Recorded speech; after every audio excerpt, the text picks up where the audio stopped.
trail and ultra runners, what is going on? What's happening? Welcome to another episode of the KoopCast. As always, I am your humble host, Coach Jason Koop.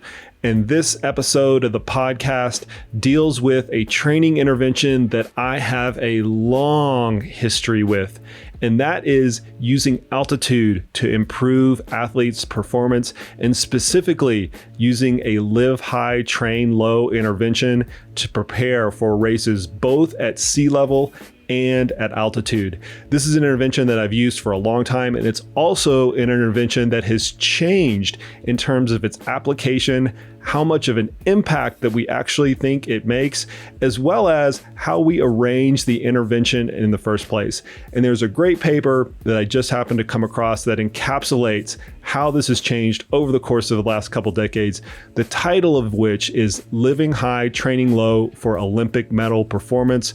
What have we learned 25 years after implementation? It's a free and open access paper in the International Journal of Sport Physiology and Performance. And the lead author of that paper is my guest today. It is Olivier Girard, and he encapsulates what we have learned over the last 25 years in 10 different lessons. We go over each of them during the course of this podcast. And I have to say that it honestly reflects a lot of how I have changed my thinking process when we're trying to implement these live high, train low interventions. I hope at the end of this podcast, you guys can come away with a blueprint for if you are going to do a live high, train low intervention. And if so, how you are going to arrange it. All right, folks, with that as a backdrop, I'm getting right out of the way. Here's my conversation with Olivier Girard, all about live high, train low strategies. Olivier, welcome to the podcast. I appreciate you coming on. We're going to discuss a topic today that is going to be very close to the hearts of a lot of individuals as they're preparing for their summer races, and they live in, some place that is not high altitude.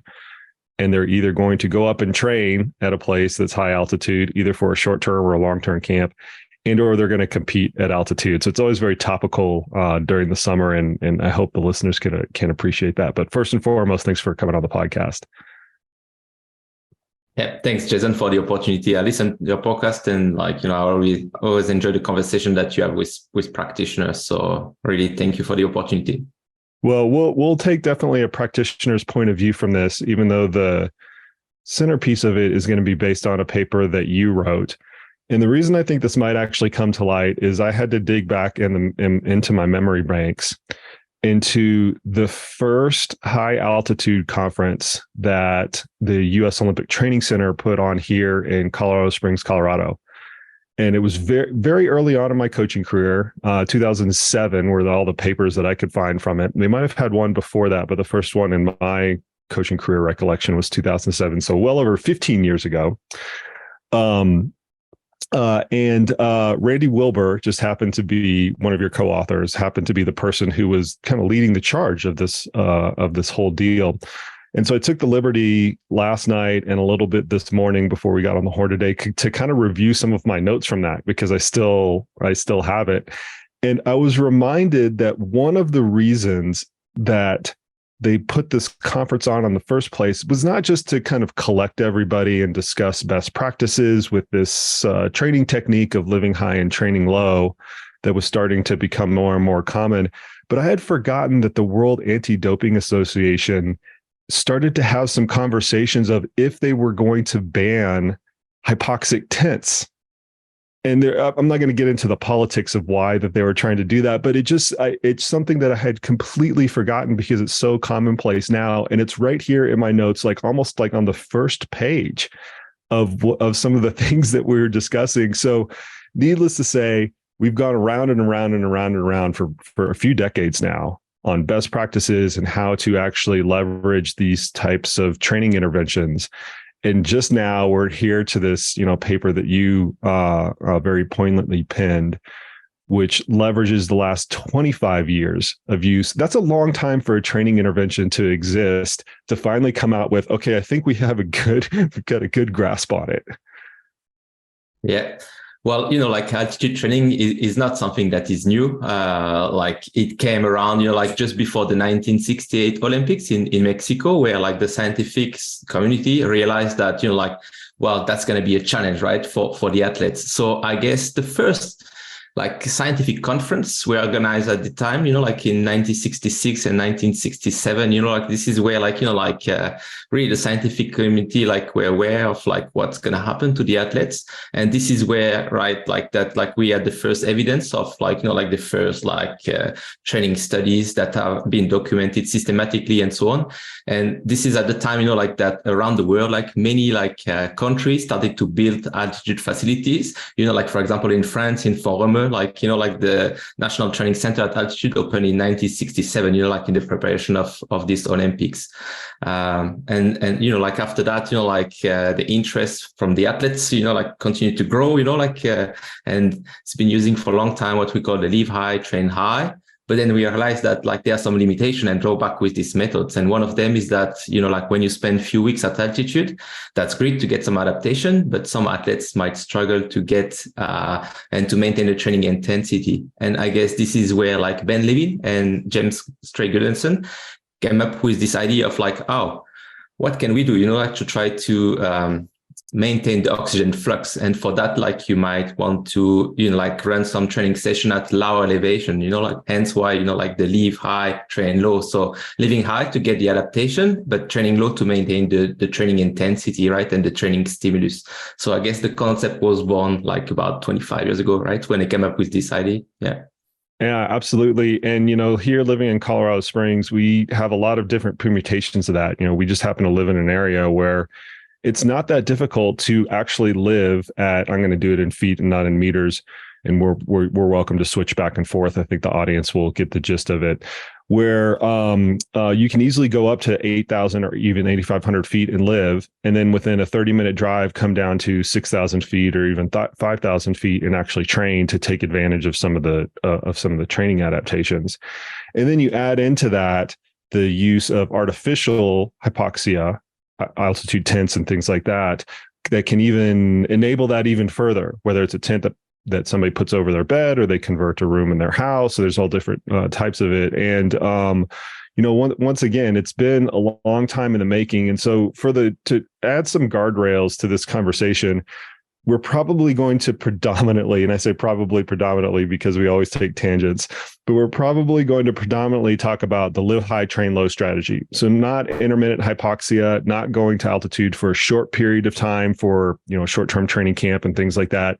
And I know that presents some limitations, but I really kind of want to dive deep into these best practices because it as we have both mentioned, it is a common training intervention for athletes to use, regardless of if they're part of a national team or they're just a normal athlete and they want to go and live somewhere else for the summer to kind of prepare for their race.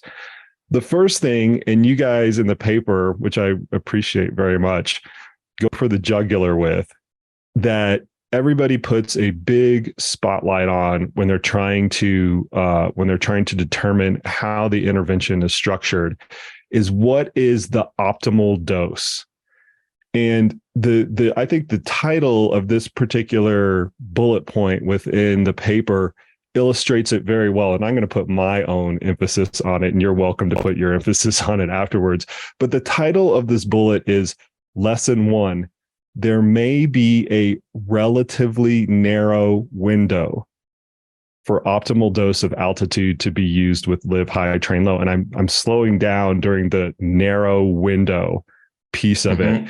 That has been a subject of great consternation. And I want you to take me through the dialogue of what the lesson we have learned is on what this narrow window for this intervention might actually be.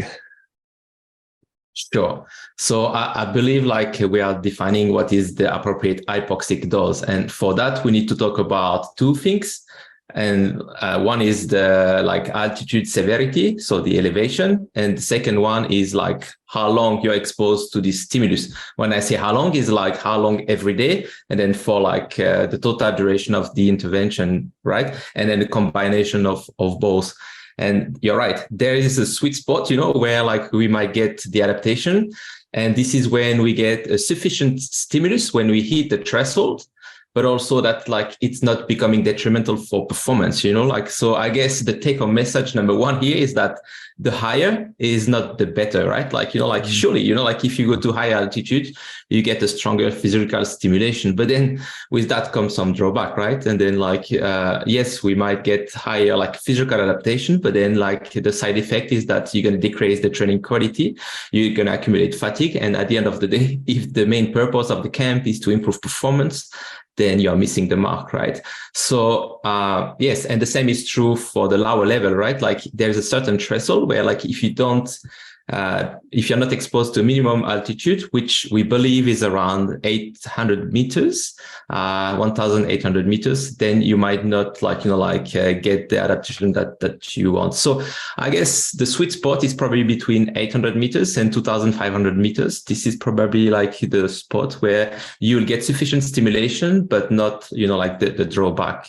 And in terms of duration, so obviously it depends on the stimulus that you use. When you spend time in the mountain, it's easier to accumulate number of hours as compared to, like if you sleep in the tent, right? Where like, of course, you're not going to spend 24 hours of the day, in the tent. So we know, and depends on the period of the season as well, usually like the camp will last somewhere between 2 to 4 weeks. 2 weeks might be really the minimum, like exposure time. And then again, the longer is not the better, like after, like when you spend more than 4 to 5 weeks, there is boredom and fatigue accumulating. So, like probably the sweet spot, I would say, is between like 800 to 2,500 meters, duration between 3 or 4 weeks, ideally. And then if you use the simulated altitude, I would say that you need to spend 12 to 14 hours a day, like in the tent, and ideally not to spend all the time in bed, otherwise you're going to get reduction in plasma volume because of the hemo concentration. So this is where the use of the tent might be somehow limited. And then like if you have access to a bigger space, that will be better. Yeah. Yeah. Well, so here's why the guardrails are important from my perspective, is because it's the psychology of endurance athletes. More is better, more time training, more volume of intensity. If we want to go to like a training prescription type of vocabulary, that is the mindset that we typically use with just training interventions, right? Here, there's something where you mentioned there's a minimum effective dose. So I'm going to convert it to feet for the American audience, 6,000 feet for 2 to 3 weeks. And there's also a maximum dose to where beyond that, it might actually be deleterious. So over 8,000 feet, 2,500 meters, or possibly over 4 weeks. You get within the sweet spot, and as we're going to get into, you may get some positive adaptations. Outside of that sweet spot, and I think I want you to describe how it could be potentially different on the low side of that sweet spot. So not a high enough environment and or a long enough exposure, and how that's different from being outside of the sweet spot on the high side, where it's too high, as you just mentioned, it might induce a negative adaptation, and or for too long. Why are each one of those different in terms of the error that you actually could make? Yeah, that's a good question. I mean, lower than 6,000 feet, if I understood the conversion. Yeah. Yep. So you will not get the EPO stimulation, and if you don't have the EPO stimulation, you're not going to create like more red blood cell, and you're not going to increase the total hemoglobin mass. So this is why you need to hit this minimum threshold of 6,000 feet. And then, altitude exposure is quite a slow process, so you need to accumulate a certain number of hours, to this stimulus. So spend some time in this environment if you want to expect an increase in hemoglobin mass. And the rough figure is that you can expect about 1% increment in hemoglobin mass for about every 100 hours of exposure. So if you don't spend at least 200 hours, you're not going to get any increment in hemoglobin mass. So 200 hours of exposure, if you use a tent, it's 2 to 2.5 weeks of exposure. Yeah, it's hard to get. And it's just because this is a quite slow process, so you need to accumulate time to expect, decent increase in hemoglobin mass. Yeah. Well, and then the second, yeah. Oh, no, keep going. Sorry. No, no. On the other side of the spectrum, then, why a high altitude is not better? Because, for example, this is affecting your recovery. So if you accumulate fatigue, you're not going to tolerate, the training, and then you need to make some modification, but then you're going to decrease the training quality. And then also you will affect your sleep, which affect the recovery as well, of course, if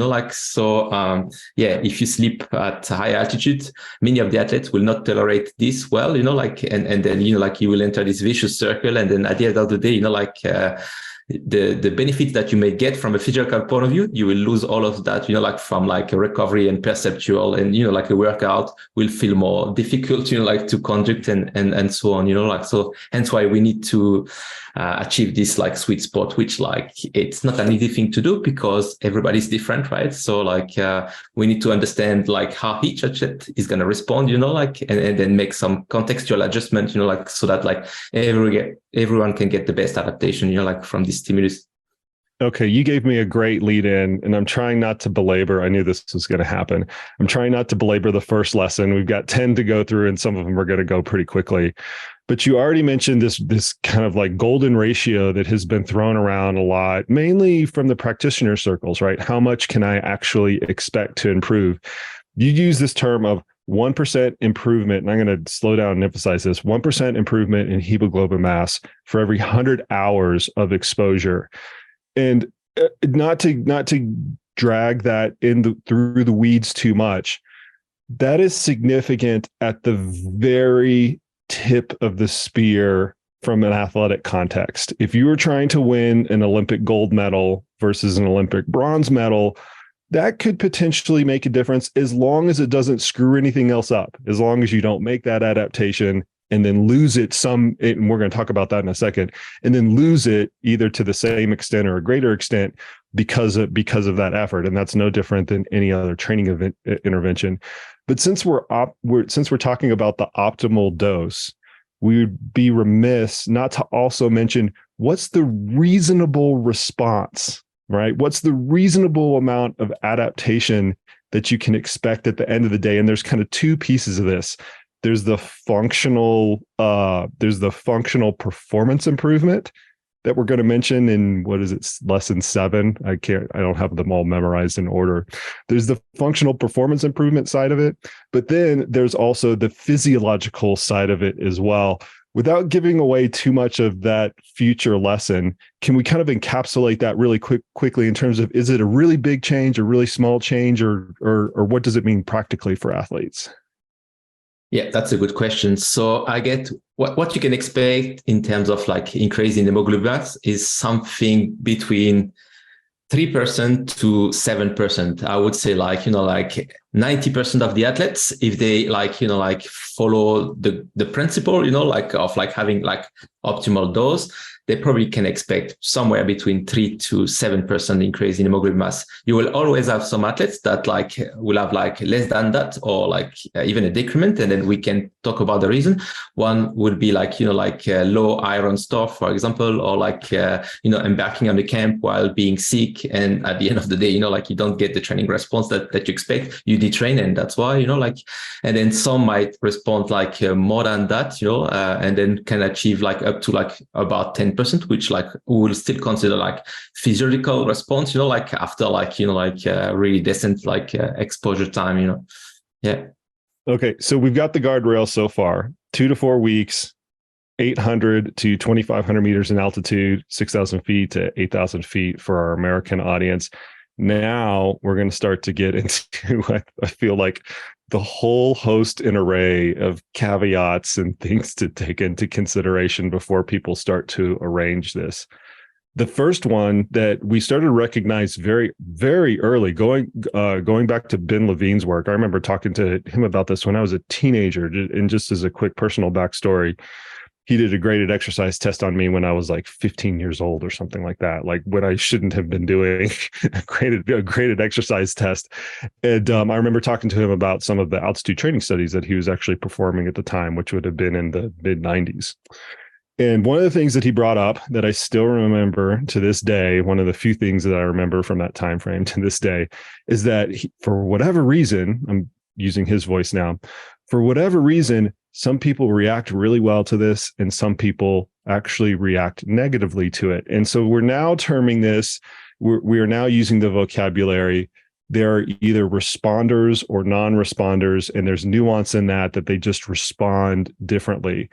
So I want you to explain lesson 2. And within the paper, the vocabulary is large individual variability of response exists, and the mechanism behind responders versus non-responders to live high, train low remains obscure.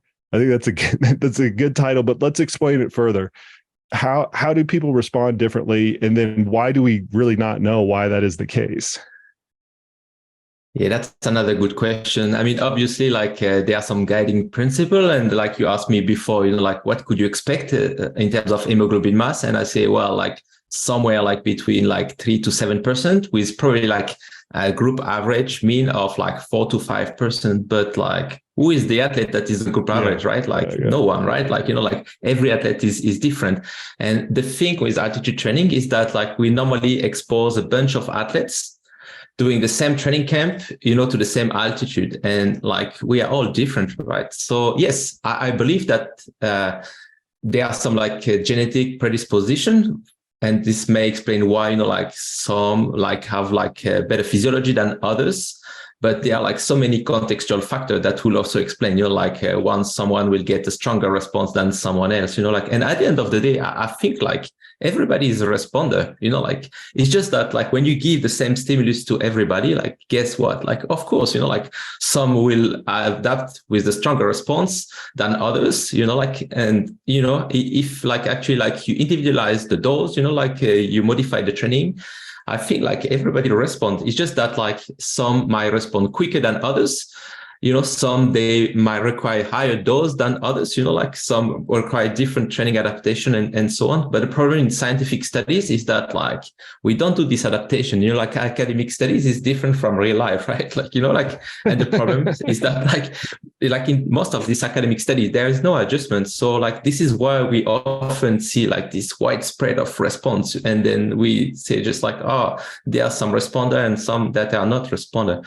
Well, I think if we do that things properly, like we like check again, like the iron level and we respect the principle that we are discussing, like I feel like everybody might respond. It's just that like, some are slower than others, some need a better dose, some accumulate fatigue, so if you test them immediately after the camp, like maybe they don't see the adaptation that you're expecting, but like once they absorb the fatigue phase, if you test them, like a few days after, then like you might see the same response that the one we considered responded before, or even a better response, like, so it's just because we test them often immediately after the camp, and this is just a snapshot, but actually, like if we had more time point, like we might actually figure out that like everybody respond, but just like at a different time course, like, so I'm not a strong believer of responder and non-responder. Like I think you could measure. Yeah.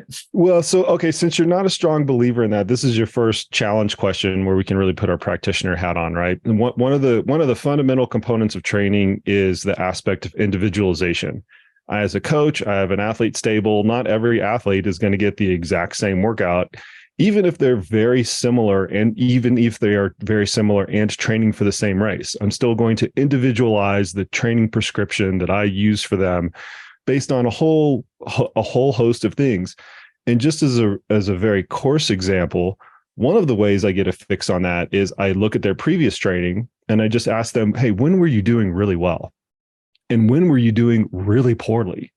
And I use that as some directional arrows to what their strengths and weaknesses are and what they might need more or less of to highlight this individualization component. Can we do that with altitude prescription? And if we could, what might that look like? Like we have this range of 2 to 4 weeks of 6,000 to 8,000 feet, right? 800 to 2,500 meters.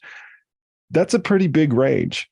Can we use something within the athlete's own internal physiology and or their previous experience at altitude to potentially individualize a live high, train low camp for an individual? And what do you think that would look like? Yes, I think altitude training is a long-term commitment. And I feel, again, like most of our knowledge is derived from, like academic study. And then academic studies usually like involve like athletes that are not familiar with the hypoxic environment. And then they have like difficulty, like to pace their effort and so on. And then it's probably that's why, like the training is not prescribed like as you would expect, like, but then in terms of the athletes, like they have this knowledge, like they are exposed to hypoxia, like during camp, like several times during the year. So like, like they have less difficulty of like understanding when they're exposed to hypoxia, like how they need to modify, like the race intensity, like at a certain altitude, like by how much they need to slow down and all these sort of things, like, so I think like with this previous learning, like we can take this and then make the necessary adjustments, like so that like they are better able to, like regulate their like training intensity while at altitude. In terms of the physiology, well, the bad news is that like there is no like magic screening, like you will do a test and then it will tell us, like this is how you're going to respond, like, and then this is what you need to do, like, so yeah, that's the way it is. But having said that, like we can still measure things, like we can still measure, like the ventilation response, and then like those with a strong ventilation response might tolerate better the insult of hypoxia. But also we can measure simple things, like heart rate, but also like the arterial oxygen saturation with a pulse oximeter, at the end of the finger. And then, like, obviously, like you will have a drop, when you're exposed to hypoxia, but then like, like if you expose daily to hypoxia, then like you will have a partial recovery of the saturation. So let's say, like the first time you're exposed to hypoxia at 2,500 meters, you might be like, like in the mid 80s, but then after like 2 weeks being exposed to hypoxia, then like it will partially recover. And now like, like saturation will be sitting somewhere at the low 90s, like, so, and this comes well with also the VO2 max, that will be acutely decreased, like when you're exposed to hypoxia, but then after 1 week will kind of like recover. It will never get back to the same level, near sea level. So this needs to be factored in when you prescribe exercise, of course, like, because when you run at a given intensity, of course, the relative intensity is going to be increased, like because of the stress of hypoxia. But again, like the decrement in VO2 max that two athletes will have, like at the given altitude is not going to be the same, right? Like, like, yeah. So this is why you need to understand, like how your athletes respond so that you can make like individual adjustment, and not something that like you will base on the group mean and from the scientific reading, which like for your athletes has no meaning, right? Yeah, I mean, here I've always struggled with this as a practitioner. Whenever I have athletes either do a natural intervention or an artificial intervention, and now that I'm recollecting on it, I am typically modifying the exercise prescription way more so than the actual altitude intervention. And what I mean by that is the altitude intervention in terms of, just as you mentioned earlier, the altitude that they're exposed to, the time that they're exposed to per day, and the total duration of weeks that they're exposed, that tends to be fairly standard. Like I might move it a little bit around the edges, or if they're using a natural environment, that you got what you got at that point. It's the training prescription, and it's mainly how much you feather the intensity and how you kind of like ramp them back up into some semblance of a normal training volume. That piece of it has always been more variable or more individually variable than the actual altitude prescription part of it.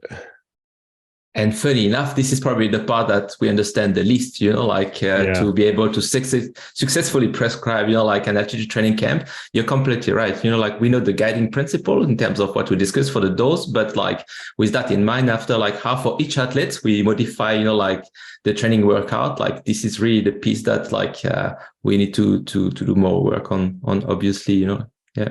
Yeah. Okay. We're going to move on because here's something that is definitive. And I really appreciate the way you worded this. So once again, I'm going to put my emphasis on it because I think it accentuates the definitiveness of it. So lesson number 4 is we're on lesson number 3. Lesson number 3, iron deficiency impairs the erythropoietic response to altitude, so that screening athletes for iron status before embarking on a live high, train low camp is an absolute necessity. And the last two words there, I think, are extremely impactful. absolute necessity, meaning you have to do some sort of blood profiling beforehand before you even take it into consideration. And this is something that I don't think we appreciated as much going back to 2007 when I was first exposed to it, that now it is a hard stop from a practitioner standpoint. So explain to listeners what that means and then why we actually have this as an absolute necessity. Yes, it's because the oxygen binds to the hemoglobin, and then if you don't have like sufficient iron store, you're not going to produce like a new red blood cell, and you're not going to increase like hemoglobin mass.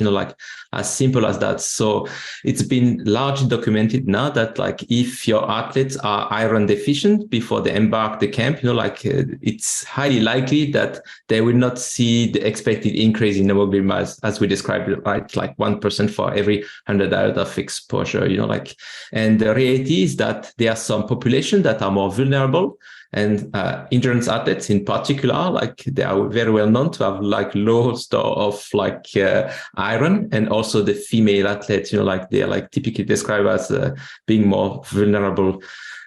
So yes, we can do some blood testing, like measuring the ferritin level, for example, in the 2 to 3 weeks before embarking in the camp, and try to normalize that, depending on the time, if we have enough time, we can do that with like oral supplement. Otherwise, you can have like blood infusion, but also it's not enough, to normalize before the camp, because when you're exposed to hypoxia, it's a stress on the body, and then the store of like iron will become even more important. So it's also important while you're exposed to hypoxia, also, to maintain this supplementation of iron. So it's not only before, but also, during the actual camp, if you want to have this adaptation. But also, iron is not only the hemoglobin, it's like affecting like so many processes in the body. Yeah.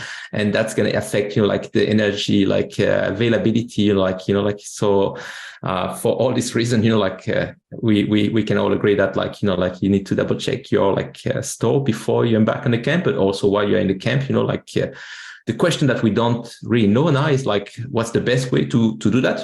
Do you need to do that with a single dose, with a split dose, every day, every second day, this is where I guess we need to get more answer from the science, but the general principle is quite clear, right? If you don't have sufficient iron store level, you're not going to benefit, from a physiological point of view, you're not going to get the adaptation that you're expecting. To tease a future podcast, which I've been known to do on this podcast, I actually have an episode queued up on iron supplementation, and excuse me, in the preparation for that, one of the things that is abundantly clear, both the preparation for that and the just experience with my athletes, to your point, is extremely tricky in terms of what type of supplemental pattern and strategy to actually use. We're going to table that for another day. I want to get back to an important point on here, which are kind of the cutoffs. And most athletes who are familiar in this area will be familiar that there's been a ferritin level, serum ferritin level, that's been thrown around within the practitioner community and the scientific community, as to which, if you can eclipse it, then you might be a good candidate for an altitude intervention. If you can't eclipse it, once again, it's absolutely necessary, so don't even start. And I wanted to get your opinion and maybe some dialogue around this, since there are varying numbers from different practitioners that I've seen throughout the years. And it's 20 for the females and 30 for the males is what you propose in the paper. And there's, I wouldn't say it's a heated debate about it or whatever, but there are coaches out there who regularly use altitude enough that have a little bit of a different threshold. And so I wanted to get your perspective on that, in terms of how, we recognize it as an absolute must to go into an altitude intervention camp, but how hard should that line actually be? Yeah, that's a good question. We always need to be careful, with fixed threshold, once again. Yeah. I feel it just depends on the context, what are your actual value, it's really low, or it's close to this threshold, to know, how much supplementation you need to consider, it depends, what will be the altitude stimulus as well, It depends on so many factors. So I don't know, like, yes, we have to put some value again, like kind of like guiding principle, but again, like everybody is different, like, so I think like one important take home message is that like you need to try things, like how you're going to respond, like, and then like if you didn't respond well, then like maybe we need to have like higher dose, like, and you need to see if you get some side effect as well, like, so it's kind of like always balancing things out, right? Like to get adaptation that you want, but not the drawbacks. So yes, we put those number, but like once again, I think everybody is different. So yeah, you need to pilot what's the good dose for you, that you're going to tolerate and benefit from. Yeah, I always hate to try to back people into corners with like these yes and no answers. So let me clarify a little bit with just what I do. And this is particularly for the females. I think that the male cutoff 30, they're a good candidate. They're training well and everything else is in line. Great. We'll go ahead and see if this is a good intervention. But for the females, I use between 25 and 30. And then I like to have a reasonable training history leading into it. And the reason I say that there's a reasonable training history is I still have to look at the value proposition of how much can you potentially improve with altitude stimulus. We're going to take something off the table, and that's lesson 4 that we're going to get into in a second. And is that in the correct balance? Meaning what we could take off the table just by leaving everything alone, do you still have a lot to gain from that? And if the answer to that is yes, then it's like, okay, let's just keep training. But if the answer to it is no, you're starting to get to this maximum limit of, potential adaptation that you could, which is really hard to do, to be honest with you. Then, and you cleared the blood values, that's when I consider somebody a good candidate. So I would always add that yes, the iron deficiency piece of it is an initial hurdle to go over. But then I also look at it from a training perspective as how much can you potentially gain from the camp versus how much could you potentially gain just from continuing to train. That's very true. And, like a number is like, you can only interpret this number if you have the whole context, right? Right. A number on its own, like it has no meaning, so you're perfectly right. You need to get the whole training history to see if this athlete is kind of like chronically, like, like low in value, or like if just something happened, and try to understand what that might be the case. So I think the best is just that you have the holistic view, like, so that you can really understand, like what's going on with this athlete and how much you can, intervene. Yeah, it's a very good point. Okay. Lesson 4. If performance is the key outcome, training load, meaning volume and intensity, must be monitored and adjusted accordingly before, during, and after the live high, train low intervention. It sounds like a lot of caveats. You're changing the training. What does this last 25 years of experience tell us? And I want to get a little bit more specific about this in terms of what specifically we should be changing. Is it both the volume and intensity at the same time, or is one more important than the other? Or is that different at those 3 points, the before, during, and then the after piece? Yes.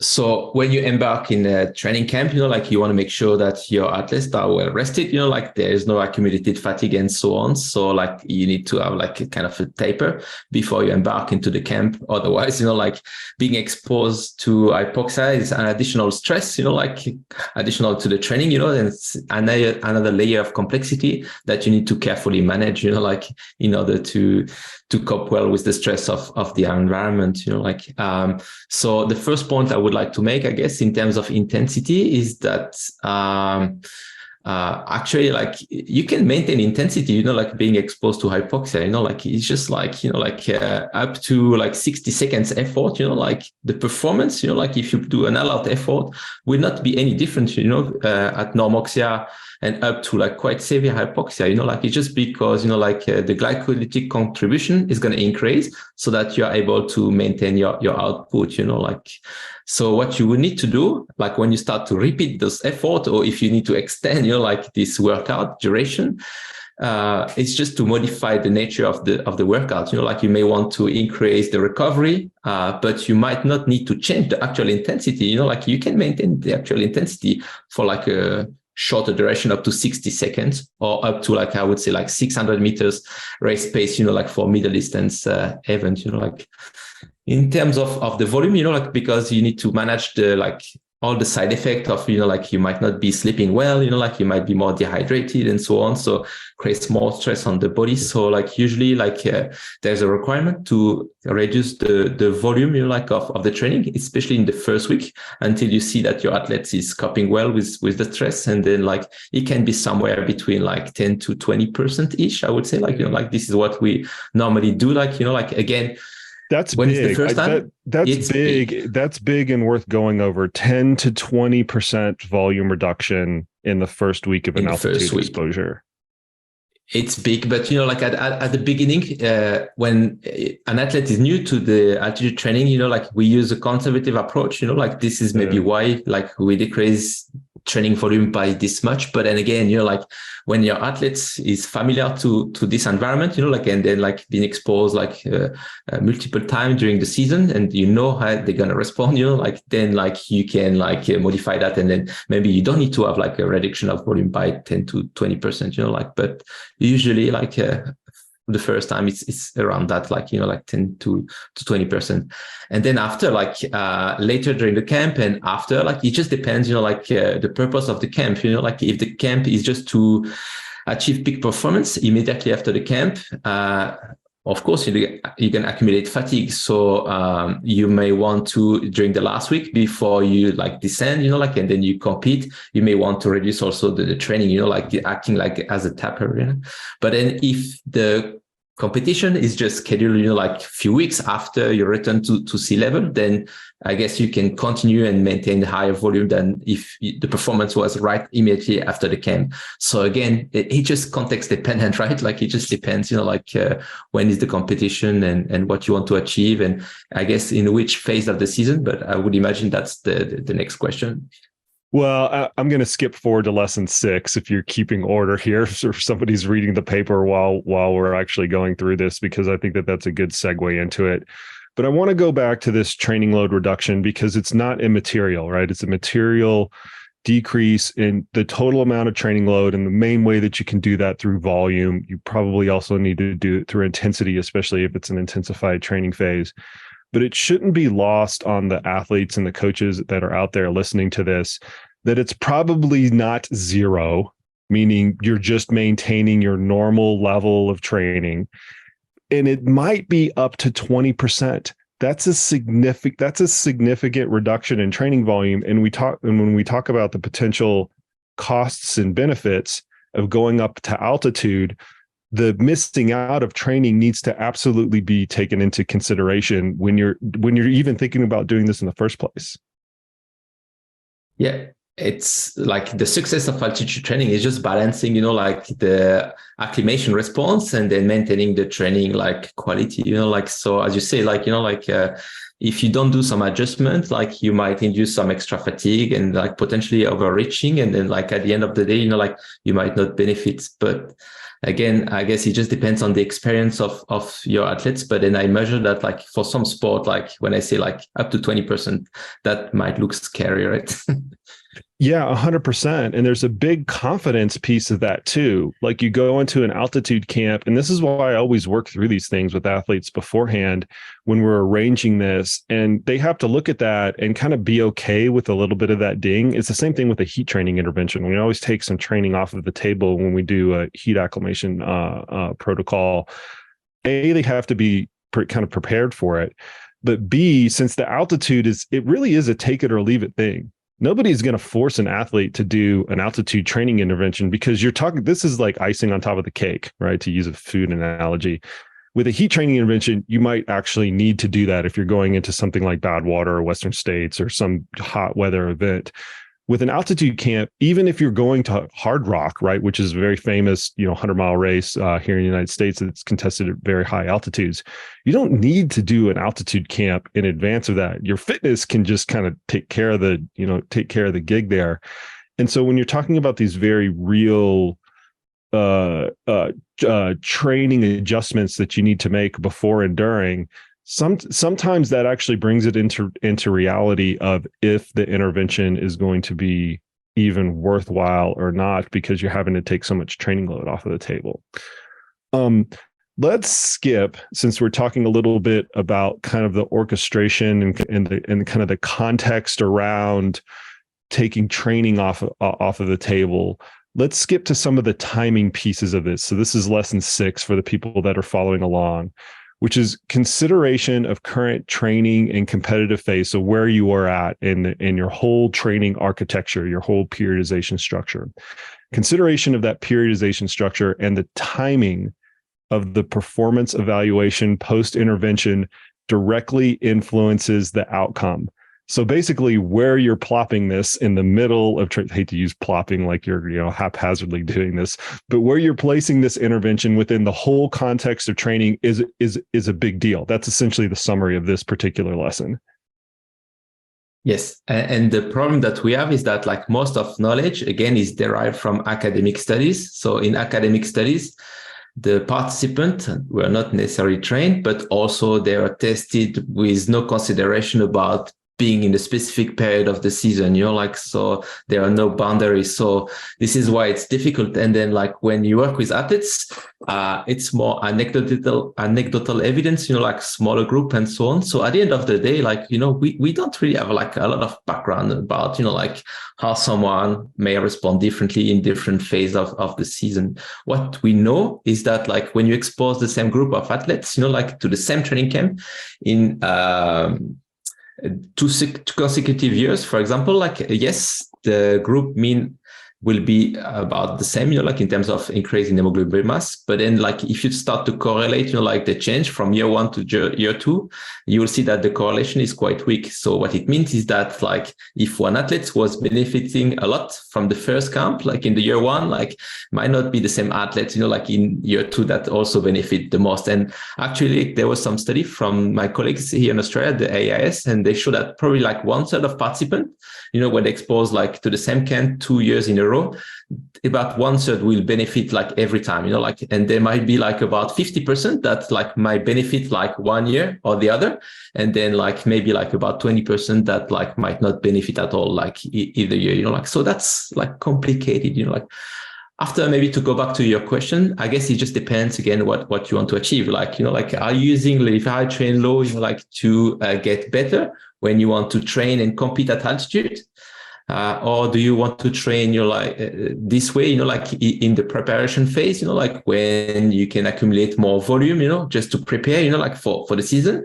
Or is it that you want to use that, like just before competition, so during the season, so obviously depending on what you want to achieve, like you might structure, like the intervention quite differently, right? Like it might be a longer intervention if it was during the preparation phase, like it can be like 3 to 4 weeks, but then if it's like in season, like that might be much shorter, like that might be only 2 weeks, right? So again, context dependent.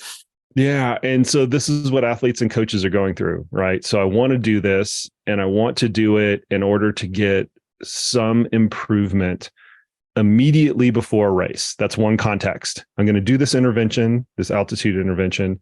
I'm going to let a period of time elapse and then I'm going to race. And the theory is whatever adaptations that are occurring during this altitude camp that I'm doing, they translate to better race performance. That's one theory. I'm going to set that aside and come back to it. Second theory is I'm going to do it way early in training, 6 months before my critical race. I'm going to get some adaptation, and that adaptation is going to enable better training somehow. Harder training, more training. I've got more red blood cells, and therefore I get a more robust response from the training that comes out of the altitude camp. So two very different, very, very, very, very different contexts. The compare and contrast is the first one is really risky to do that, especially if you don't have history with an athlete going to altitude. It's very risky to introduce a novel intervention immediately before an event because you really don't know what the adaptive curve actually looks like. But the potential reward is high because there's not a lot of time between the intervention and the race. So it could be quite fruitful. The second one is far enough away from the race that altitude intervention directly is probably not going to impact the race. There's 6 months in between, right? The whatever has happened has washed out. So you're waiting for a second step effect to really be the improvement that the athlete is actually getting. And I have coaches and athletes ask me this all the time. Which flavor should I pick? Not that they're mutually exclusive or anything like that, but sometimes logistics and time dictate that they are. They can only get like one shot at it for whatever reason. And my, my conservative nature, I kind of don't want to screw it up. I tend to lean towards the latter, the one that's done far in advance of a race, just to almost act as like a learning lesson first. And then once we have a pattern of the adaptive process, then you can consider either doing both or the one that's butted up to a race. From a practitioner standpoint, that's what I've always leaned on. Now, there's a whole host of things that like complicate that, but whenever I've had the ideal situation work out, when I know I'm going to be working with an athlete for 3 or 4 years, we know we're going to kind of continue to come back to altitude as long as it's fruitful. That's the 1-step, 2-step process that I take. The low risk thing first to make sure that we're not screwing it up. And I'm laughing because I've seen people screw it up all the time. The low risk piece first to see if we don't screw it up. And then potentially the higher risk, higher reward piece, maybe year 2 or maybe even year 3. Yes, I would agree with what you said. And I think, like when you implement altitude training, it will be like risky. And I don't know many like elite athletes that will kind of like implement something that, like they didn't experience before, just before competition. As you say, like, like there's a bit of like a learning curve with that, like you need to, try this out, like well before the competition, like maybe the year before, so you're in the same condition, like, and then you can learn from that, like whether like first you believe that you benefit from that, how you felt, if you needed to make some adjustment, like, and then if that's the case, then okay, like you can try that again until like you nail it, like, because you don't know, like you say, like you use that maybe for like having competition right after the camp, but then like, the decade of performance, like, and of the physiology is highly individual. So we don't know, like how you're going to respond, like, so this is something that you need to better understand before you want to adopt that. So surely. I had this year to kind of bring in just a very personal experience with it, where a number of my athletes who were sponsored by Solomon, they have Guillaume.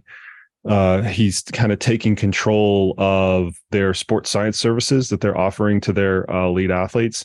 And one of the component of those services was doing a high altitude camp in advance of some of the races. And so this is a case where you have an elite athlete that has all the access in the world. They've got all the time in the world to travel and things like that. And one of the bigger points of consternation was we potentially would be introducing an altitude intervention, a novel altitude intervention to these athletes within 6 weeks, if you want to kind of chronologically back it up, from 6 weeks to 2 weeks in advance of their race. Is that the best thing for that novel intervention, regardless if it's an altitude intervention or not? Would you do it in a novel perspective? And the lens that I looked at it through, the very practical lens that I looked at it through, was what is their previous exposure to altitude tell me about their response? And so we just dug up, when did you go to altitude? When did you compete at altitude? When have you lived at altitude for a period of time? When have you gone up to altitude during a race? Because in these trail, ultra marathons, like the altitude varies greatly from one point of the course to the other. Using all of that as clues to A, either do this or not. And then B, if we do end up doing it, kind of like, what are the guardrails, or kind of how much do we want to push them? What's the training adjustment that we need to go into doing it? So it's a very real consideration, because particularly once you have instantaneous access to it, like in an elite athlete context, the tendency is always yes. Yes, I want to do this novel thing. Yes, I want to introduce this like new wrinkle to my program to get an advantage. And I think that that's a good coach's and Nguye's case as well, a good physiologist role to say, the answer is not an automatic yes. Let's kind of like look at the context surrounding it. That's very true. Like altitude training, this is as much as an art, there's a science, like, and then like in order to like master the art, like then you need to have a bit of like background information to make your own informed judgment. And I agree, like, like just a few weeks before the actual race or competition, I think it sounds unreasonable. And then usually you will pilot that like months, like before, like, but the good thing, as you say, is that like you can also use altitude training to increase like the training responsiveness, right? So that like you get a better training block afterwards, like, so that can be also one benefit of altitude training, not only to get better during competition, but then, like to train better or harder or whatever. But also like something I like to mention is that like there is some sort of memory. So now like, and this is mainly anecdotal, but like I've been talking to many like coaches and they all tell me the same thing. It's just like, it seems like when you like have a first phase of altitude training, when you expose, like the second time or the third time, like what happened is that, like you seems to adapt quicker, like, so you might not need to get the same stimulus to get to the same point, like, so this is also one of the benefits of having what we call re-exposure during the year, and not only one big block, but, like if you do that regularly, it seems like, like maybe because your athletes, like they know better, like, like how to tolerate and manage the training and so on. There might be part of this, like, I don't know, but like, it seems like from the conversation that I can get, like that's happening, like, and that's quite interesting, right? Yeah. Well, certainly, and this is why these 10 lessons are going to take 10 hours.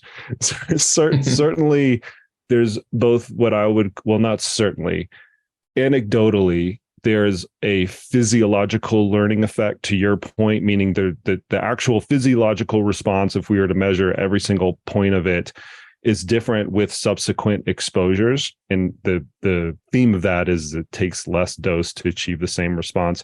But also I view this through the lens of a learning effect as well. The athlete learns how to meter their efforts and how to recover better in between the exercises that they're doing or in between the training that they're doing. They learn how to manage their life, hydrate more, rest more, things like that at altitude, the subsequent interventions. And I think that has a big impact. And I'm going to use this as a great segue back to lesson 5, which is there are things that are going on in between the training, in between the week 1 to week 4 intervention that you're actually using, that you absolutely need to monitor in order to extract the most out of it and prevent that and potentially prevent the negative.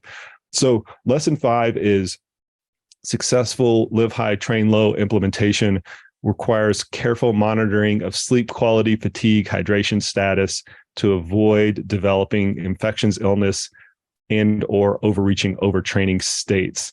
So that means you need to watch out for this additional fatigue to make sure that you're not robbing Peter to pay Paul or robbing Sally to pay Susie if you're a female athlete, meaning these altitude interventions, you can screw it up during the intervention itself very quickly as if you only take one small step back.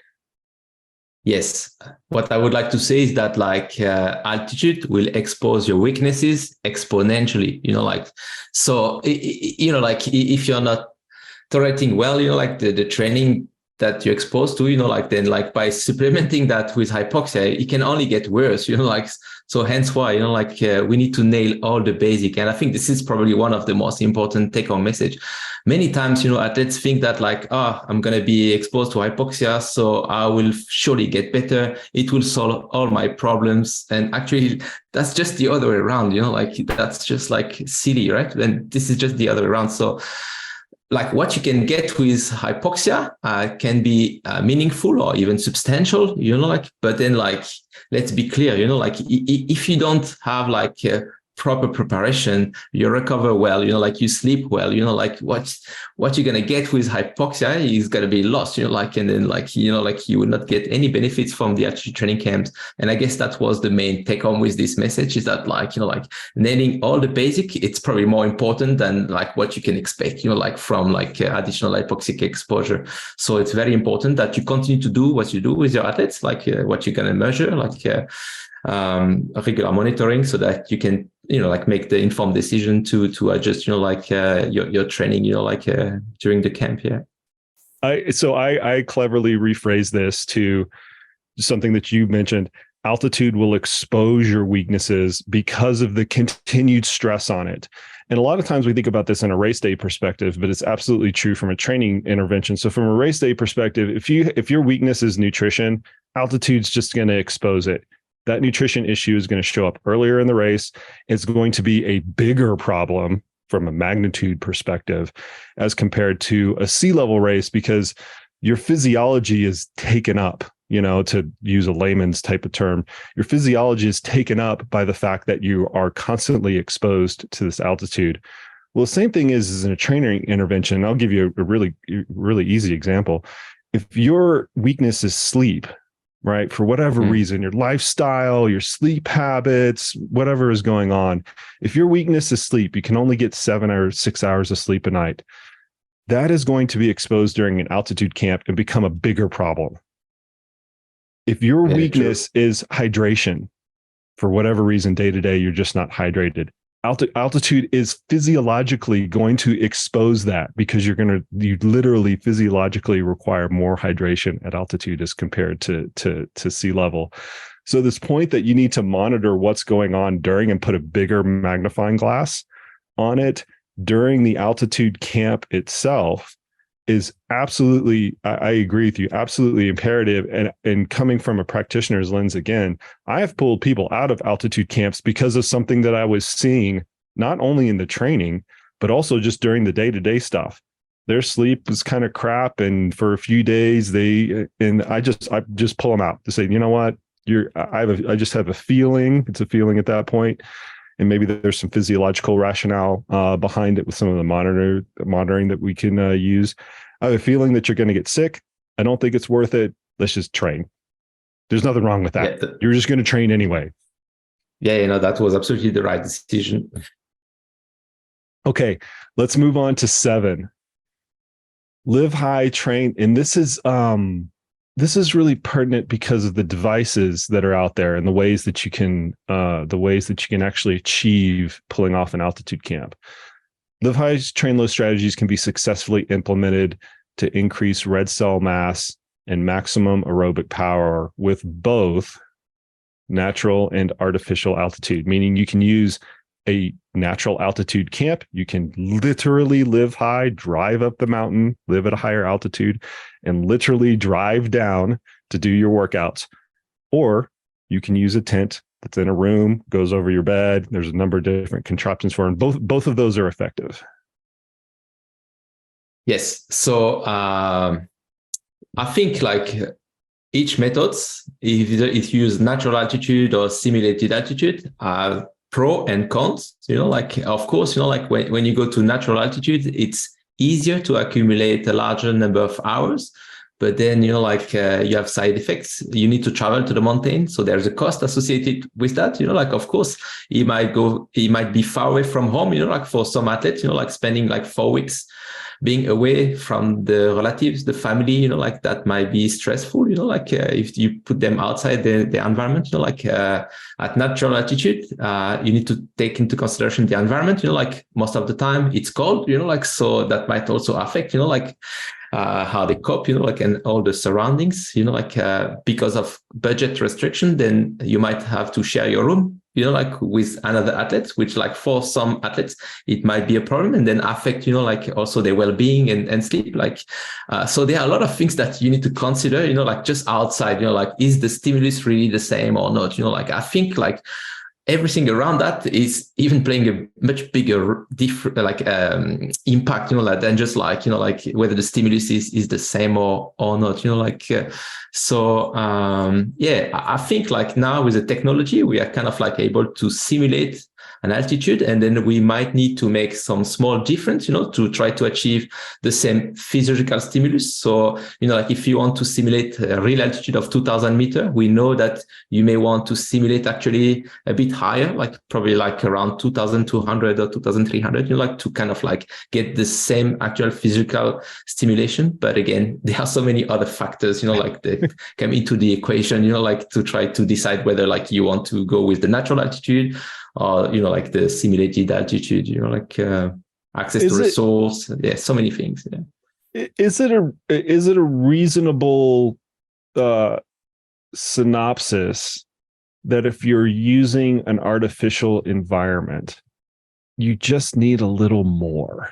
Because every time I look at this, when we compare natural to artificial environments, I try to just apply a simple summary to it, and I keep coming back to that conclusion. But I don't fully buy into it because of all of the other things that are kind of going on. Is that just a reasonable synopsis of it, or a reasonable summary of the natural versus the artificial piece of it, that if you're using artificial, it just might take a little more higher for longer periods of time, both during the day and longer total camp time? Well, the beauty of the simulated altitude is that if you use the tent, you can stay at home, which has so many benefits, because you can still stay in your natural environment for training, so it's a massive benefit, you can still receive the same support, from the coach, from the nutrition, from the medical support, and so on, I think the take home message for me is that all the surrounding, will help you to make the decision whether you want to go, with the natural or the simulated altitude, right?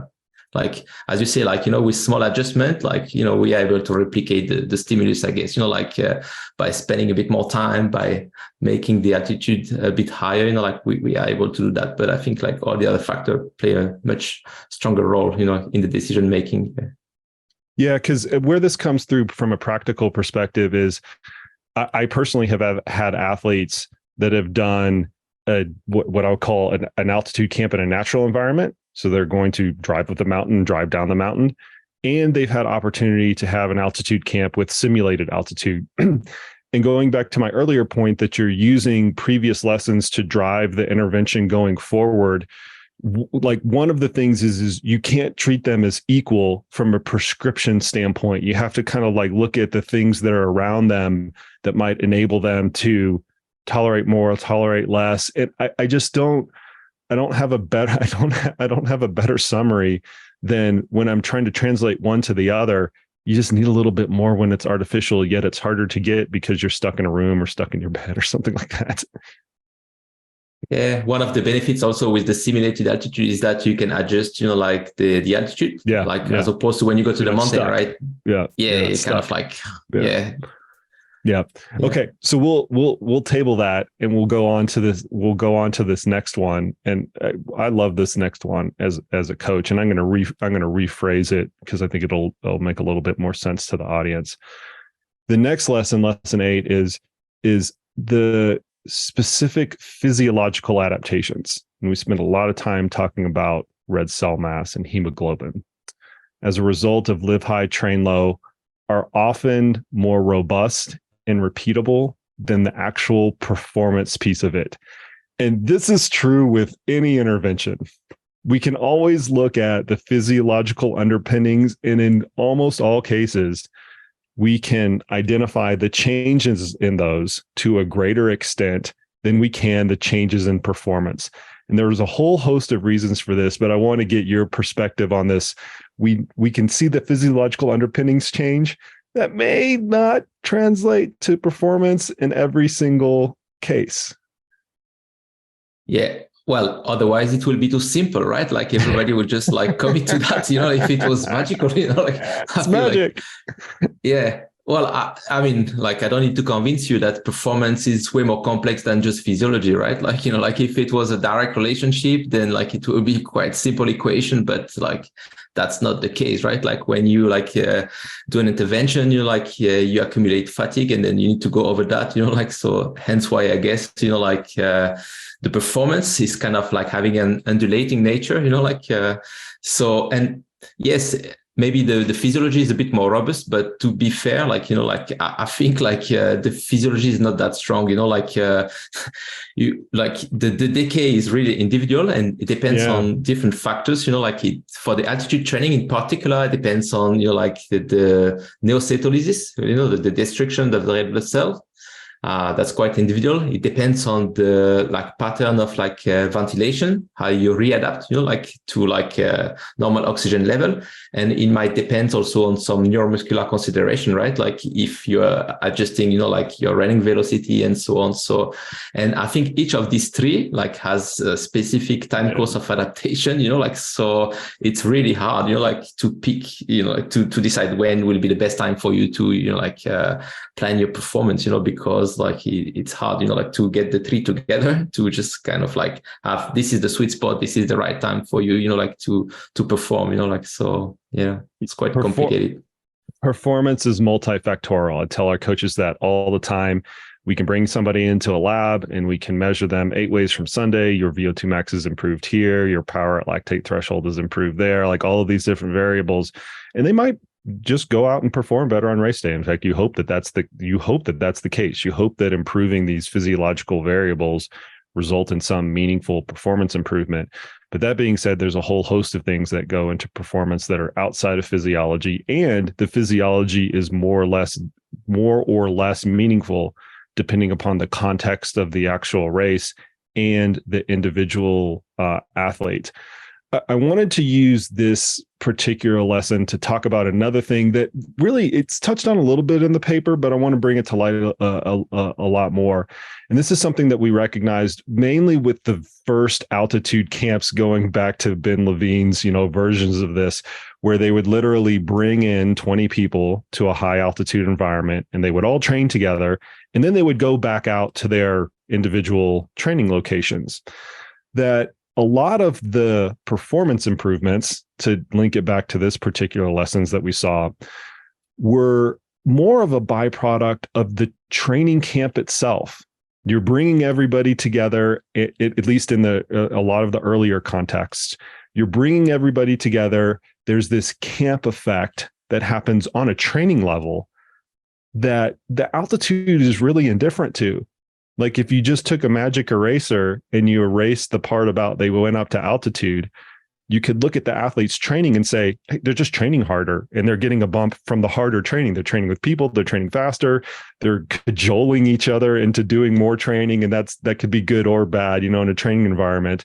But there's this very real second order effect that exists in a lot of the altitude studies that have now been recognized, to where this group camp environment from a training perspective somewhat influences the way that we view the outcome of these of this particular type of training intervention.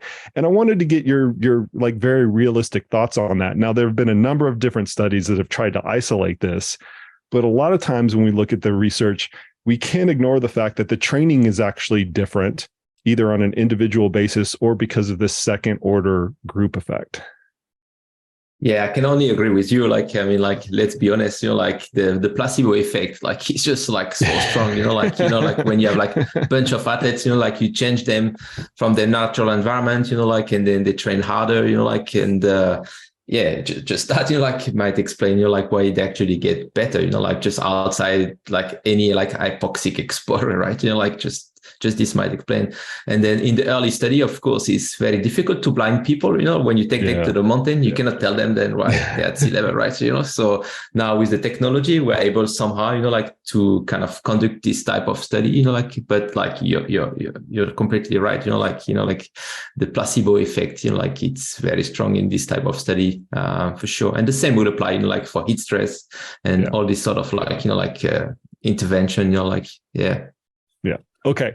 I think 9 might be pretty quick. And the way that I want to talk about this is mainly a personal fascination of mine. So I am a huge mixed martial arts fan. The longtime listeners of this podcast will readily recognize that I bring in a lot of obscure analogies to that sport when there probably shouldn't be, just because of my personal fascination of it.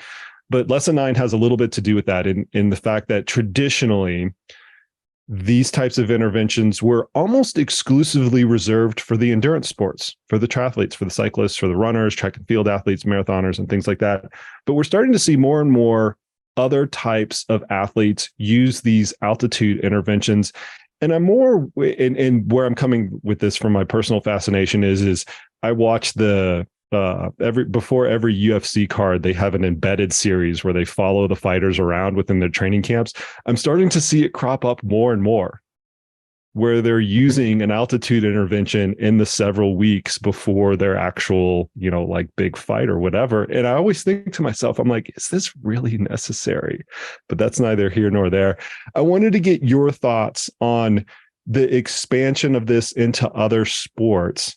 And if there's anything we can actually learn from those other sports that we can bring back into the endurance realm where the application has been at least more traditional or more established. Yes. I mean, like, it's because I guess like, like endurance sport, like the performance is closely related to the VO2 max. And, like we know that the increasing hemoglobin mass might benefit hemoglobin mass, VO2 max, sorry. So this is why I guess, like athletes engage in endurance discipline, as you say, like runners, cyclists and swimmers, like in particular, like they're the main focus of altitude training for many, many years. But then I would say like probably like 15 years ago, like when I was in Qatar, I organized a conference that was team sport, like altitude training for team sport, where we just discussed, like how this field might evolve and like whether maybe athletes that are not endurance athletes, can they also benefit from altitude, and then we come up with the consensus that for some athletes, it might help them during the recovery process, and then you mentioned MMA, and I'm sure that's the case, the team sport and the racket sport athlete as well, having a high VO2 max is not a decisive factor, but certainly, it doesn't hurt, it can help them, to better recover and so on. So they can also benefit from this traditional, live high, train high or live high, train low. But then for those athletes, what we now realize is that they are a new method, and thanks to the technology where we can use the live low, train high, when you just live in your environment and then just few sessions during the week, you go inside the climatic chamber or use the portable hypoxicator, and then you do interval training in hypoxia or repeated sprint training in hypoxia. And then the idea is that you're not going to increase, the central adaptation because the exposure time is going to be too short, right? It's going to be only a few hours during the week. So of course, you're not going to increase, the hemoglobin mass. But then what will happen is that you will postpone the fatigue at the muscle level, you might increase, the mitochondrial biogenesis, and create some specific adaptation that will postpone the fatigue, which for all this activity that you mentioned, high intensity, surely they will benefit from that, and then I guess in the past 10 years, this is where the research in this field is going, is try to expand, the reach for altitude training, but then by using some innovative method that will better fit the need of this intermittent sport, and then I guess this is bring us to the last point where we can also try to combine, the different methods, so that we can get some central adaptation and some peripheral adaptation for some activities like intermittent sport. Yeah. Okay, so you talked about the intermittent hypoxic training. We're just going to jump right into it rather than satiate my own curiosity about why MMA fighters need to be using hypoxic tents or intermittent hypoxic training. And this is the last piece, and this is the one that starts to get, I would say, the most specific and also has the biggest potential to go awry.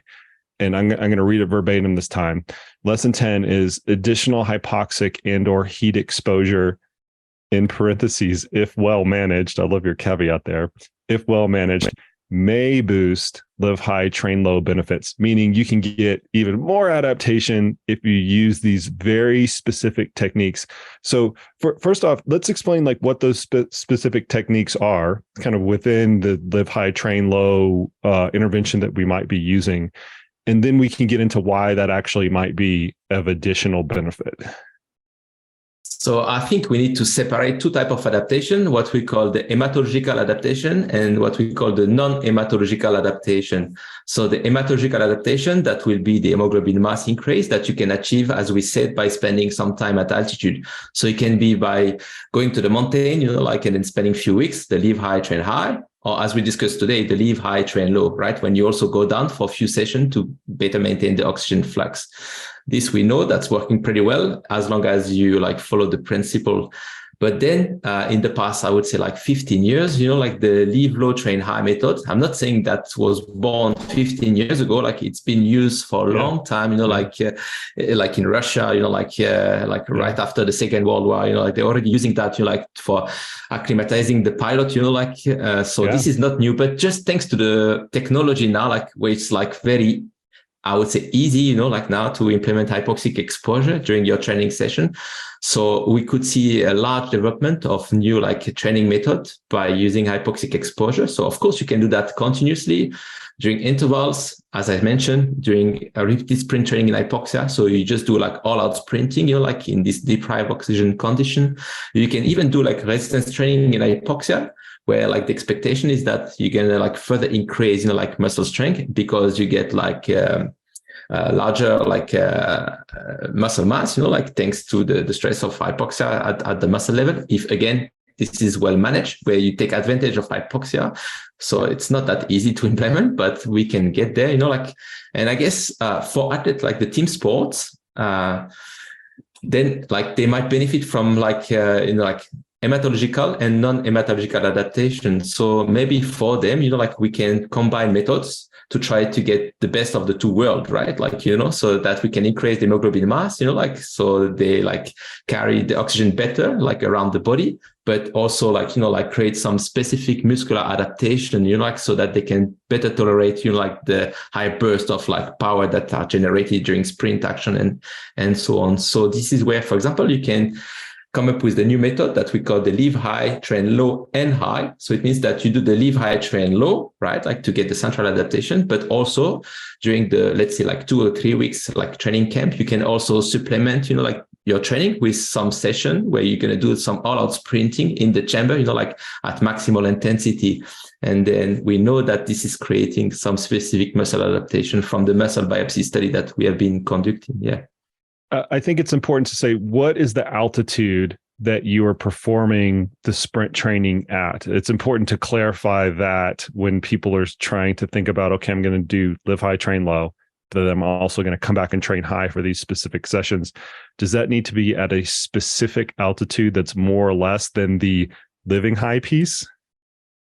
Yeah, that's a good question. Like, I guess the idea is that you try to increase the training stimulus, but you want to maintain the training quality. So what you want is not to decrease, like the power that you're going to produce during the sprint, because what if you don't get, like the stimulation at the muscle level, so that's important that you maintain that.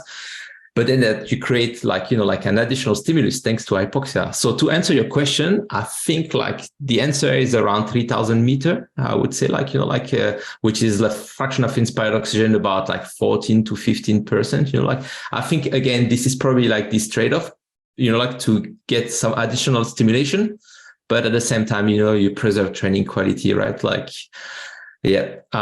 Actually, like we have been doing some study where we try to play with that, and then we try to increase the hypoxia severity. Like when I say increase, we try like up to 10% oxygen, which is like, 5,000 meters. So it's a very big stress for the muscle, but the drawback is that you decrease the training quality. So what we did is that we had the recovery outside the chamber, like in normoxia, and then they just come back in, like just during the sprinting at very severe hypoxia, and then again try to recover outside the chamber, to preserve the training quality. So now we're trying to play around, like about the best way to kind of prescribe this to maximize the stimulus again, and then preserve the training quality. But if we want to kind of make it relative to a traditional live high, train low exposure, it's higher than the altitude that you are living at. So if the upper end of that altitude is 2,500 meters or 8,000 feet, it's higher than that, 3,000 meters or about 10,000 feet. That's Leadville, Colorado, right? For everybody who's training for Leadville.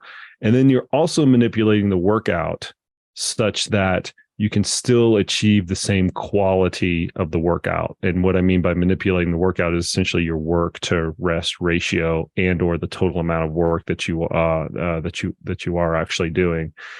Achieving those might actually provide additional compensation or additional adaptation when you're doing a live high, train low session. However, that's not easy to orchestrate, right? Because you either have to go up to a different altitude, you have to use a chamber like my colleague Lindsay Gullich has over at the Olympic Training Center. it's one of those things that just logistically, you start to narrow down the field of people who can actually pull this thing off. And then you start to narrow down the use cases of it. It becomes something that's just so incredibly specific that it's hard for a lot of people to actually pull off, even when they do have the resources. Yes, I wouldn't disagree with this. Of course, like you need more resource and like more logistic to be able to successfully implement that, but then like if you work with elite athletes and you have access, like to a training chamber, like at a natural altitude, like in Colorado Springs, or for example, like, like in France, in Forome, like, or in China or Japan, different places I've been, like, yes, you can implement that. But yes, for the sprint part of the training, you need to go higher than like the altitude residence, like about 3,000 to 3,500 meters, I would say, like, even so you modify the workout, I understand that, but still, you need to have like a certain stimulation, So let's talk about heat as well, because this has been something that's proposed with two flavors to it. The first flavor is during the live high, train low intervention and using a heat exposure to achieve additional physiological adaptation. The second one is to use it in advance, or the second use case is to use it in advance of a live high, train low session to almost pre-acclimatize, right? I think that might be the best word for it, so that the jump up to altitude isn't as physiologically stressful. Why don't we kind of go over the use cases of this, both the during and before? And I want to hear like your opinion on it, just having been in the field for so long and having written this paper. Is there a place for heat training interventions either during or before an altitude training intervention? Or maybe even after. Yes, I think like we recently reviewed the literature, to see like how like heat and hypoxia, they were combined in the studies. And then like, this is something that is quite new, I guess the first study just came out like 20 years ago. And then after like, there was nothing about combining the two stressors, like for about a decade. And then just like in the past, I would say like 5 to 7 years, we could see like an explosion of studies with about like 15 studies published, about how we can combine these two stressors. So as you mentioned, the first way to do that would be to do the live high, train low camp, and then also to have heat acclimation session during the actual camp. But I think we reviewed like probably like half dozen of studies, and then we didn't see any beneficial adaptation. It means like the hemoglobin mass, like will not be like higher. Like when you superimpose heat. Another way to do that would be to combine heat and hypoxia in the same session. But again, like studies that have been doing that, didn't see any additional benefits compared to just doing hypoxic exposure alone, so yes, in the paper, we mentioned that like maybe like rather than to do that simultaneous exposure, so it means like the two stressors at the same time, whether like during the session or during the same intervention, what if we just have a concurrent approach, right? Like doing one stressor and then the other one, right? Like, so yes, we know that when you expose to hypoxia, there is an hemo concentration, like the plasma volume will decrease in the first week. And then we know that heat exposure has the opposite effect, right? What we can expect with heat exposure in expansion of plasma volume. So then it seems like quite logical that like, hey, maybe, like in order to compensate, like the hemo concentration during the altitude exposure, what if you're exposed to heat stress, like beforehand to raise the plasma volume so that maybe like the effect of hypoxia will be less. But as far as I know, that there is no studies, that have like measured that, like if it really holds true or like if it's just like hypothetical. We don't know. That kind of makes sense from a physiological point of view, but like whether it's true, we don't really know. But maybe something that like we didn't mention in the paper, but that could also work well. But again, like as far as I know, it's not been verified, is maybe to do an hypoxic exposure intervention to increase hemoglobin mass. And then after, like to have a heat block for a few weeks, because now we know like from studies from Carsten Lundby and his group that like actually like if you do some heat exposure like for a few weeks, and then this is a long process, you need at least 5 to 6 weeks, you can see an increase in hemoglobin mass as well. So maybe we can think about having heat exposure after the Live High Train Low camp, just to be able to as a retention, if you like, to try to maintain, the increase in hemoglobin mass, and this might be just 2 to 3 sessions a week, and maybe that work well, to extend, the benefits in terms of the physiology. But again, it's very early day, and we need to run this sort of study. But as you can measure, having 2 intervention of this kind, it's quite demanding, logistically complex, so I think it's coming, but as of today, this is just hypothetical, but then I can see the, the benefits, at least from physical point of view. Yeah. And here, I mean, once again, I've had athletes that have done this either both of those flavors, excuse me, both of those flavors. So having heat exposure and then going to altitude and then having a chronic heat exposure afterwards, mainly just from that's where they were training, and not versus having we're going to put you in the sauna for 10 days before going to altitude. I actually have done that, but it's mainly from the perspective of that's the natural training flow anyway. And I have noticed, this is the anecdote for what it's worth, that those athletes handle the altitude better, meaning if they do a heat exposure or are exposed to a natural heat environment, they train in a hot weather environment, so they get some of that natural acclimatization. And then they go to altitude, they somehow just handle it better versus if they didn't have that beforehand, even within the same individual. I've noticed that. And then on the retention effect, I've noticed that as well. We go to altitude, they come back down to sea level, and the sea level just happens to be hot. They live in Florida, they live in Texas or whatever. They feel better, they perform better for a longer period of time after that altitude exposure. I don't know if I would go to the extent to intentionally doing it right now, but whenever it's happened naturally, I take it. I mean, it's just one of those things. If that's an additional benefit for doing the heat side of it, it's just something that, yeah, great. We'll freaking take everything that we can get a hold of.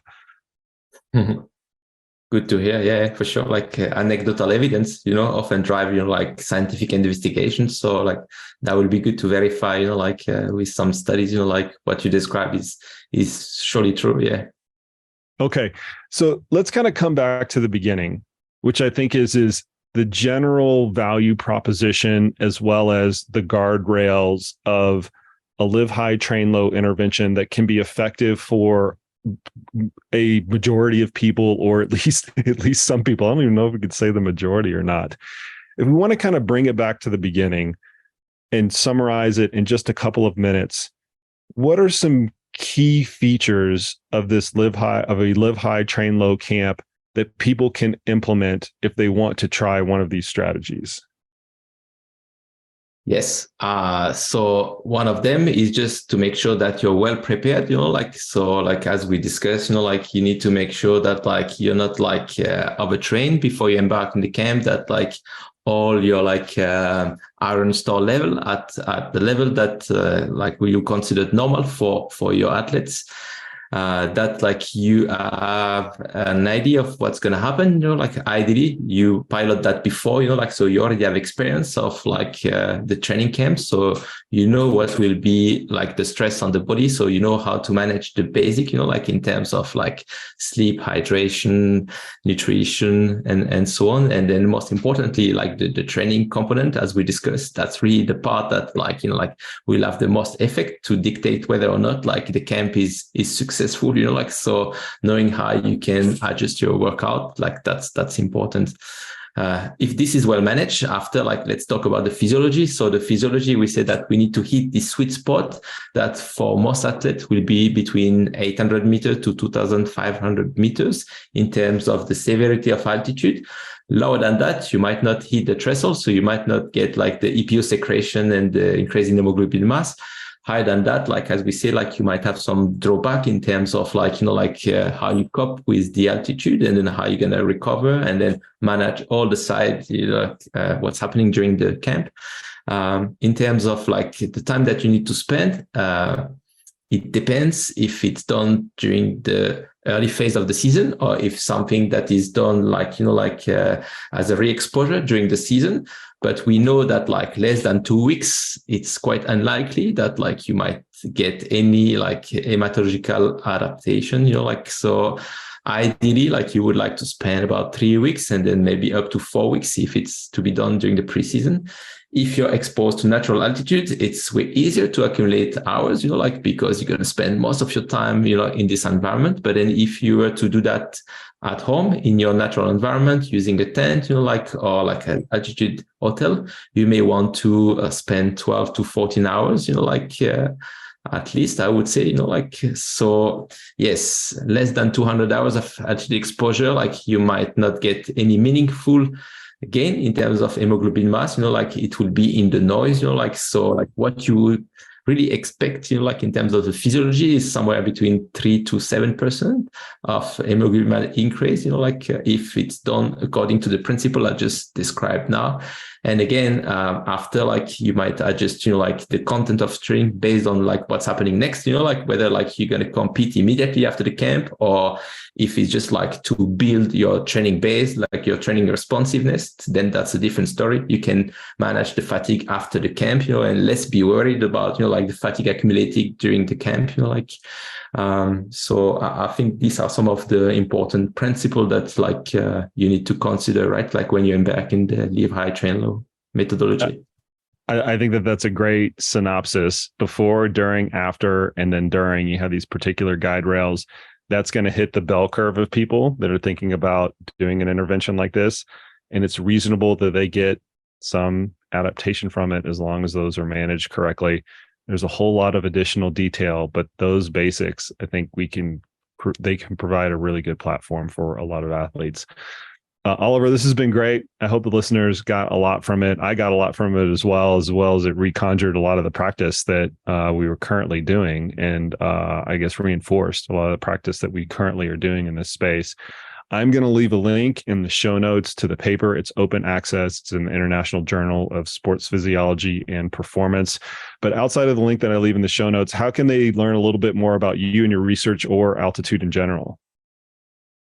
Yes, so they can always visit my website. So the website is pretty simple. It's www, like an Olivier Girard, like one word.com, so on my website, you can find like my background in terms of like education, where I've been working.